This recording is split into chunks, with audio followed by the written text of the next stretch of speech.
Bien le bonjour les anxieuses et aujourd'hui je voulais vous parler de Flash la légende. Alors, c'est signé Carmine Infantino, ça c'est le dessinateur. On aurait pu rajouter John Broome, Robert Kanigher pour la partie scénaristique. C'est publié chez Urban Comics dans la collection DC Archives, collection caractérisée par ce petit bandeau noir, ce petit portrait sur les tranches, et puis également la mise en forme du titre de cette manière-là, sur la couverture. Pourquoi est-ce qu'Urban Comics décide de nous publier les récits flash de Carmine Infantino et Robert Kanigher et John Broome de 1956 à 1960 Voilà. Alors, je vais essayer de faire court et de vous expliquer le contexte de l'époque. À la fin des années 40, jusqu'au milieu des années 50, le monde des comics est en crise.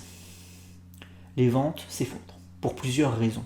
Depuis la fin de la Deuxième Guerre mondiale, c'est très compliqué pour les scénaristes de raconter de nouveaux exploits pour les héros, puisqu'il y a beaucoup de récits super-héroïques qui prenaient comme toile de fond la Deuxième Guerre mondiale, et depuis qu'elle n'est plus, ça devient compliqué de parler de ça. Deuxième raison, les lecteurs de l'âge d'or, les gamins qui lisaient Superman en 1940, ils ont vieilli, ils ont pris 10, 12, 15 ans. Voilà, donc ils ont délaissé cette sphère super-héroïque pour la plupart d'entre eux. Troisième raison, publication en 1954 de Seduction of the Innocent du psychothérapeute Frédéric Wertham, brûlot anti-comics. Bref, il y a un réel manque d'intérêt de la part du public pour le monde des super-héros et les comics s'effondrent. Alors, survivront les grandes maisons d'édition, DC Comics, Timely Comics qui plus tard deviendra Marvel, et les plus grands héros survivent également, Superman, Batman, voilà, ceux qui vendaient le plus. Pour les autres, c'est la catastrophe, c'est la banqueroute. Et beaucoup de héros, beaucoup de maisons d'édition ne s'en relèveront jamais. 1956. En 1956, soit 2 ans après la publication du Seduction of the Innocent de Frédéric Wertham, paraît un magazine. Ce magazine. Showcase numéro 4. Et Showcase numéro 4 sera à l'âge d'argent du comics, ce qu'Action Comics numéro 1 a été à l'âge d'or. À l'époque, il faut quand même prendre conscience que on ne sait pas ce que sont les âges, ça n'existe pas, le concept d'âge d'or, d'âge d'argent, d'âge de bronze, ça a été inventé des décennies plus tard. À l'époque, on ne sait pas qu'on est en train de révolutionner le marché quand on publie Showcase numéro 4. Alors pourquoi est-ce que Showcase numéro 4 a révolutionné le marché et a fait rentrer DC Comics et les comics de super-héros dans ce qu'on appelle l'âge d'argent, donc 1956 ? C'est parce que il nous présente un tout nouveau Flash, fringant, jeune, qui s'appelle Barry Allen, et qui succède à Jay Garrick, le Flash de l'âge d'or. Donc déjà, le message est envoyé. Jay Garrick, c'est pour les vieux, voilà, nouvelle génération, les petits jeunes, un nouveau Flash. Avec un tout nouveau costume, un costume intégral, ce qui n'était pas le cas de Jay Garrick, qui était avec un pullover et un casque de mercure en argent. Donc là, voilà, l'image que ça renvoie, nouvelle génération, renouveau du super-héros. Ça cartonne. Et bien des années plus tard, on définira le Showcase numéro 4 comme étant donc le comics qui a créé l'âge d'argent, qui a fait rentrer le monde des comics dans l'âge d'argent. Nouvelle ère de gloire et de prospérité pour le monde des comics, après la dégringolade de l'âge atomique. Alors, je n'ai pas du tout aimé ce que j'ai lu là-dedans. Je vais vous expliquer pourquoi. La première raison, c'est que je suis complètement hors contexte. J'ai 33 ans, je suis papa, et je suis en 2020. Ça date de 1956, et c'était destiné à des gamins. Les comics de l'époque, c'était destiné essentiellement à des mômes de 8-10 ans. D'autant plus qu'à l'époque, on avait donc le Comics Code Authority, comité de censure, qui a été créé par les maisons d'édition elles-mêmes, afin d'éviter la censure de l'État, qui aurait été dramatique. Donc les maisons d'édition ont créé le label Comics Code Authority, et ce comité de censure, il a clairement dénaturé les comics. On demandait d'enlever de la violence, on demandait d'enlever tout ce qui avait rapport au sexe, On demandait d'enlever énormément de choses. Il fallait pas parler de racisme, il fallait pas parler de drogue, il fallait pas d'insultes, il fallait pas de violence, pas de coups de poing, voilà. Et donc on a une censure extrêmement stricte que se sont infligées elles-mêmes les maisons d'édition pendant l'âge d'argent jusqu'à l'âge de bronze. Et donc forcément, eh bien, ça confère à ces récits quelque chose de très aseptisé, très édulcoré. C'est pas violent, c'est cucul la praline, je suis désolé, mais... Et forcément, contexte historique et censure oblige, eh bien moi, en 2020, après avoir lu ce que j'ai lu, c'est compliqué de rentrer dans ces récits du début de l'âge d'argent. Alors j'en veux pas à Carmine Infantino, j'en veux pas à Robert Kanigher, c'était l'époque, voilà, je veux dire, c'est une époque que j'aime quelque part au fond de moi, puisque j'aime les comics, tu vois. Donc c'est une époque qu'on ne peut renier, ça fait partie de l'histoire des comics, on ne peut pas renier cette époque, on ne peut pas vraiment la détester. Il a fallu que les comics passent par là pour devenir ce qu'ils sont à l'heure actuelle. Donc ma critique va vous paraître forcément virulente, mais en aucun cas je ne souhaite être méchant, puisque j'ai conscience de ça, j'ai conscience que je ne suis pas le bon public à la bonne époque, et que c'est pour cette raison que je rejette le Flash de Carmine Infantino et de John Brown. Au niveau des visuels, on est sur quelque chose de très académique. Je rappelle une chose, je n'ai pas fait d'école de beaux-arts, je ne suis pas dessinateur, je ne connais pas les procédés utilisés, les techniques. Bref, quand je parle de dessin, c'est toujours très compliqué pour moi. Et sur une chaîne spécialisée comics, enfin spécialisée, axée comics, eh bien, ça pose de gros soucis. Donc, je vais vous livrer mon ressenti en tant qu'amateur. Moi, ce que je vois, c'est qu'on a une mise en page très académique. Alignement de cases, c'est ce qui se faisait à l'époque, je critique pas ça. À aucun moment tu vas avoir des splash pages ou des dessins qui dégueulent, voilà. Très académique. Alignement sage de cases. Du coup, le récit est très lisible. Gauche-droite. Gauche-droite de haut en bas. Jusque-là, rien de problématique. Utilisation de couleurs relativement criardes. À l'époque, on ne souhaitait pas forcément mettre en valeur les décors, ni les personnages eux-mêmes. On se contentait de raconter l'histoire de manière très classique, très posée, très sobre.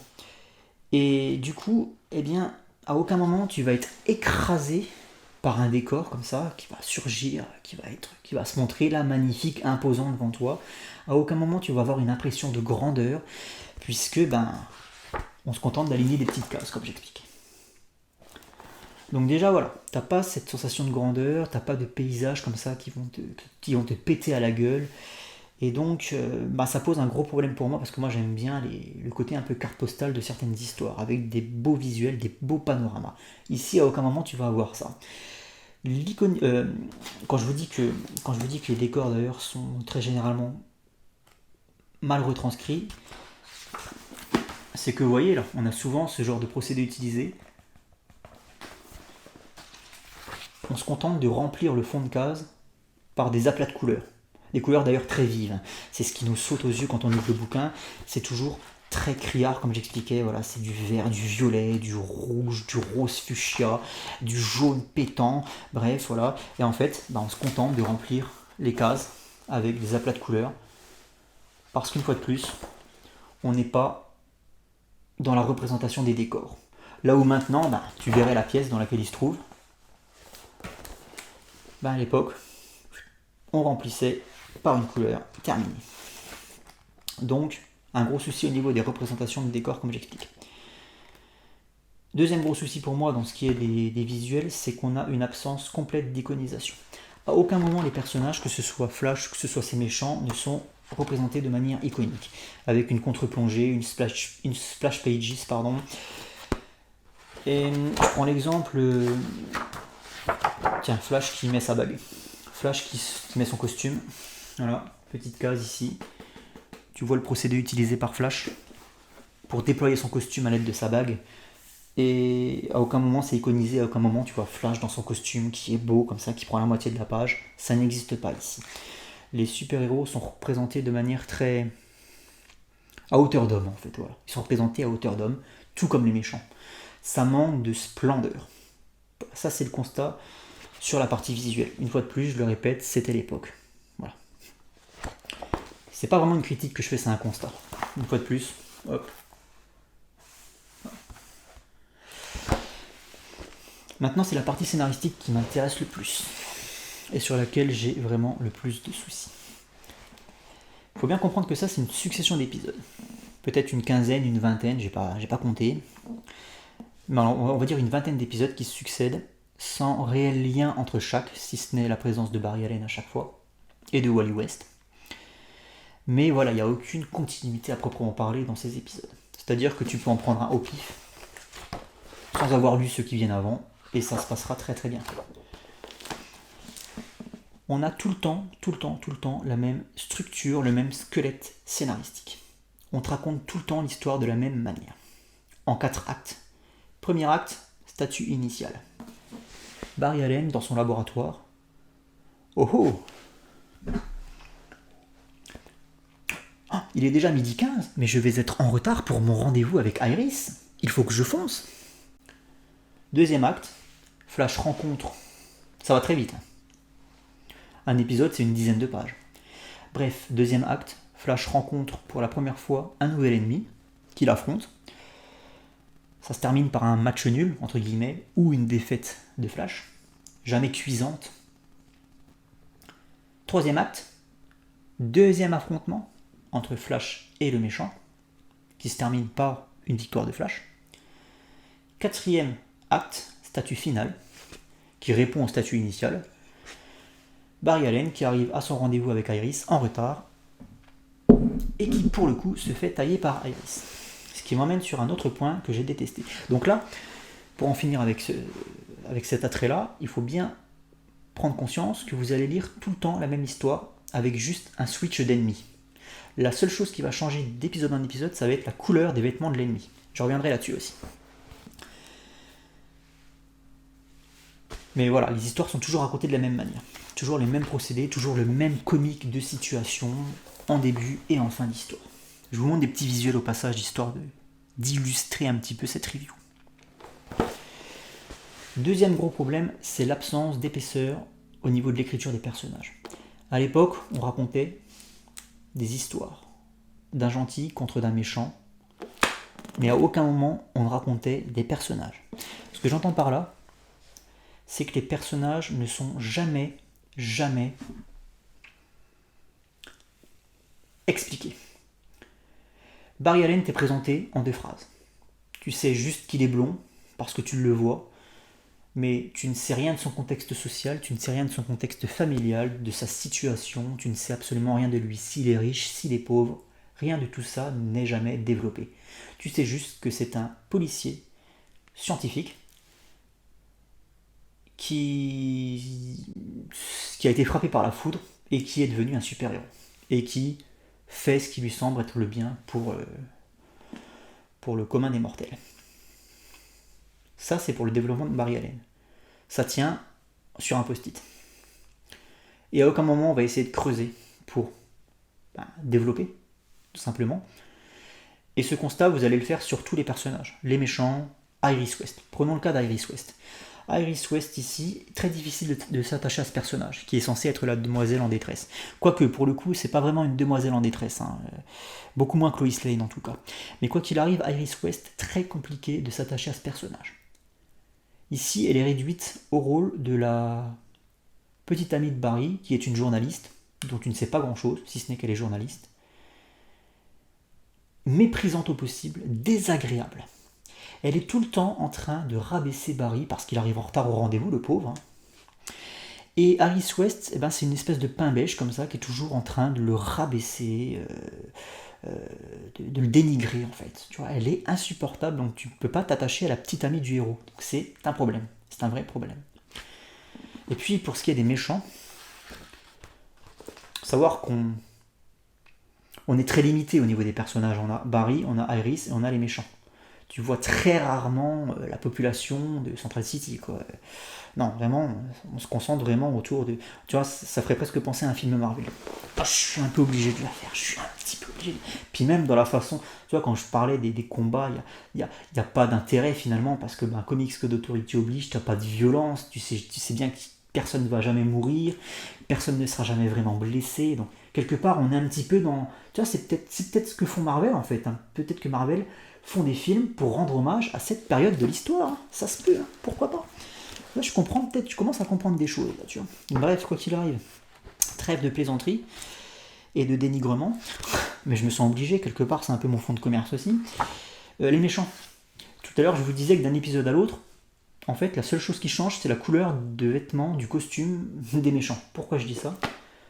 Bah, c'est parce qu'en fait, on a beau changer le méchant à chaque fois, les méchants sont tous pétris des mêmes motivations, des mêmes ambitions. En fait, il n'y en a aucun qui se différencie. Alors c'est dommage parce qu'on déploie ici une armada de méchants.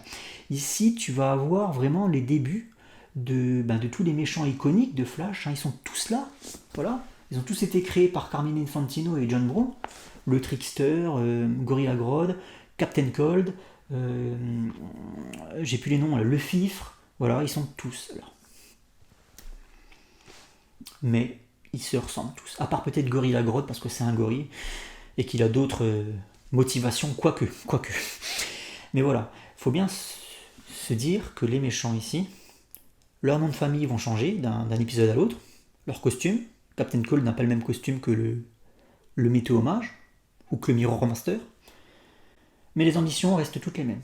Ce ne sont que des braqueurs de banque qui sont là pour gagner du fric et tendre des pièges à Flash.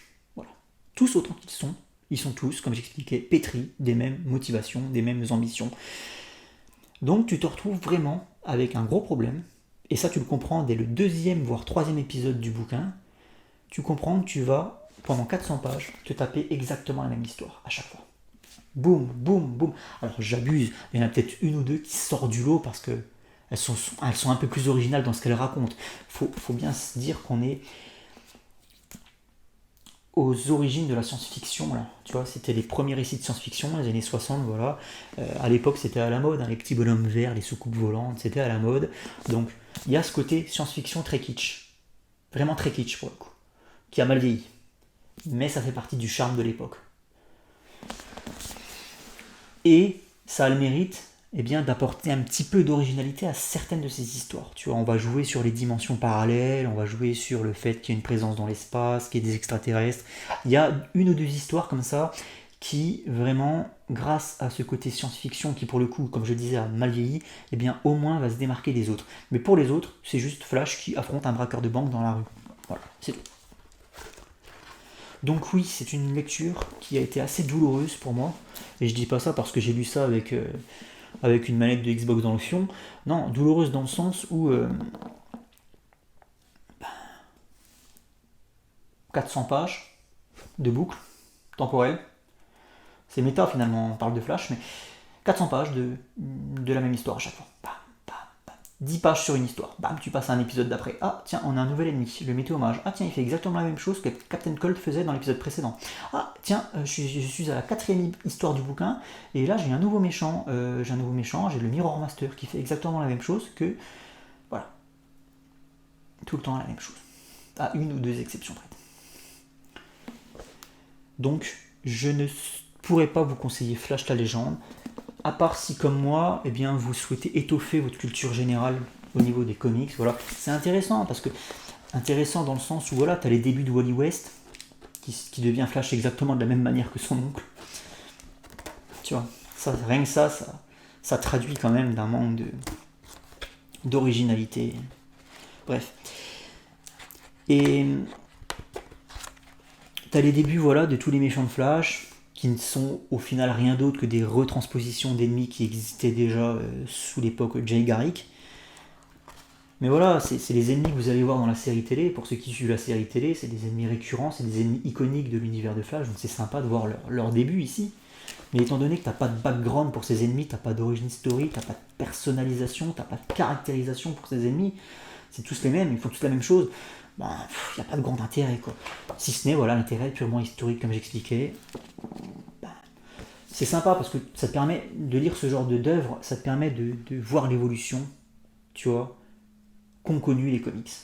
Parce que c'est bien beau de lire Wikipédia, machin, mais c'est bien aussi des fois d'aller à la source, tu vois, tu te tapes un vieux truc comme ça, et puis après tu te tapes le Flash de Geoff Jones avec les mêmes personnages, tu vois, vraiment c'est exactement les mêmes personnages, hein, c'est Captain Cold, ils sont tous là, Gorilla Grodd, etc., etc.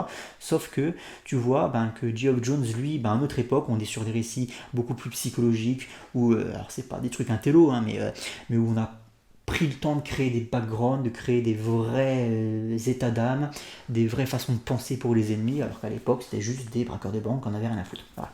Donc tu vois, c'est quand même sympa parce que ça te permet de lire ça, ça te permet quand même de constater l'évolution aussi bien sur le plan visuel, graphique, que sur le plan scénaristique qu'ont connu les comics pendant toutes ces années, quoi. Donc il y a quand même un intérêt assez historique, finalement, un intérêt éducatif, entre guillemets, à lire ça, quand tu as comme moi envie d'étoffer ta culture des comics. Mais sinon, c'est tout. Enfin, je veux dire, il n'y a pas d'autre intérêt à lire ça, en fait. Tu vas pas passer un bon moment, je te le dis tout de suite, tu vas pas passer un bon moment à lire ça. Il n'y a pas d'enjeu, c'est plat, c'est chiant. Je suis méchant, une fois de plus, je le répète, mais c'est pas le but. Si jamais vous avez aimé Flash la légende, il en faut pour tout le monde. Je vous conseillerais le Super Vilain Anthologie, puisque là-dedans, donc des épisodes de 1956 à 1960, là-dedans nous avons la création, donc comme j'expliquais, de tous les méchants importants de l'univers de Flash. Et dans le Super Vilain Anthologie, publié dans la collection DC Anthologie, comme c'est original, chez Urban, eh bien nous avons un épisode des mêmes auteurs, donc Carmine Infantino et John Broome, hein, qui est l'épisode Flash 155, qui date de 1965, donc 5 ans après ce que vous allez trouver là-dedans, et qui consiste en la première, alors je l'ai marqué avec ma petite page, là, parce que je suis en train de lire ça en ce moment, qui consiste en la première réunification des Lascars. Voilà. C'est la première alliance, c'est la première fois où les Lascars se réunissent, où les super vilains emblématiques de l'univers de Flash se réunissent. Voilà. Donc une fois de plus, intérêt purement historique. Bref. Merci à vous tous d'avoir suivi cette vidéo, je vous dis à très bientôt. Ciao les amis.